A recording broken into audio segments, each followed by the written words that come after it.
সমসাময়িক বিষয় নিয়ে সাংবাদিকদের সাথে কথা বলছেন বিজিবি মহাপরিচালক। আমরা সরাসরি যুক্ত হচ্ছি সেখানে।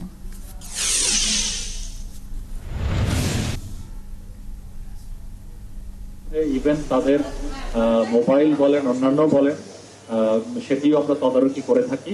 আমাদের বিজিবি সদস্যের এই পালিয়ে যাওয়ার জন্য সহায়তা করার মতো অডাসিটি আস্পর্ধা হবে না, কারণ এটা মানে 6 আগস্ট থেকেই আমি অ্যাড্রেস করে ফিজিক্যালি সবাইকে ভিটিসির মাধ্যমেও কথা বলে সবাইকে বলেছি যে ইভেন আমার কোনো সৈনিক যদি তথ্য সংগ্রহে সহায়তা করতে পারে সেও পুরস্কার পাবে বাহিনীর কাছ থেকে, এবং আদারওয়াইজ যদি হয় যে কেউ কখনো সহায়তা করেছে সেই বিষয়ে চরম শাস্তির আওতায় আনা হবে, সেটাও বলে দেওয়া হয়েছে।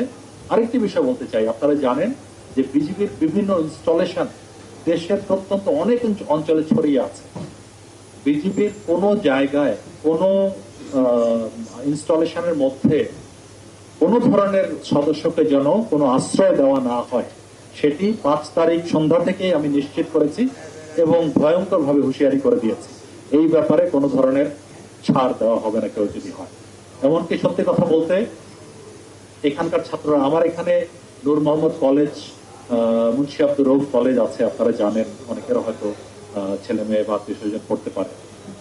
18,000 স্টুডেন্টস আছে। ওরা টাইম টু টাইম খবর নিয়েছে যে কোনো ধরনের নেতা আমাদের এখানে কোথাও আমরা আশ্রয় দিয়েছে কিনা। তাদেরকে নিশ্চিত করেছি তোমরা ঘুরে দেখতে পারো, আশ্রয় তো দেই নাই।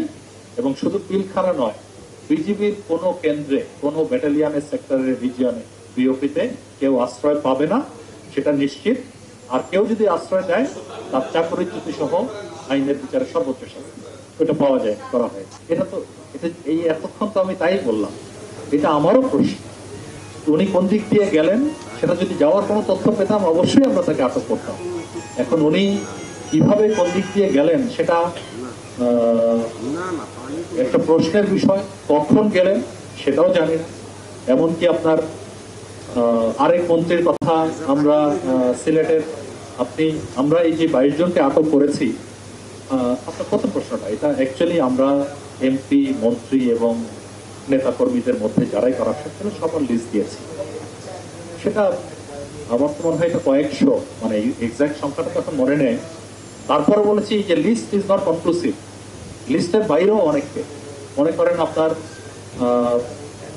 একজন নেতাকর্মী পেলাম তার এক পা নেই, আপাত দৃষ্টিতে সে বললো আমি তো ইনোসেন্ট, নামটা আমি দেখে বলতে পারবো, ইনোসেন্ট, আমার কোনো কিছু নেই। পরে দেখলাম অত্যন্ত করাপ্ট একজন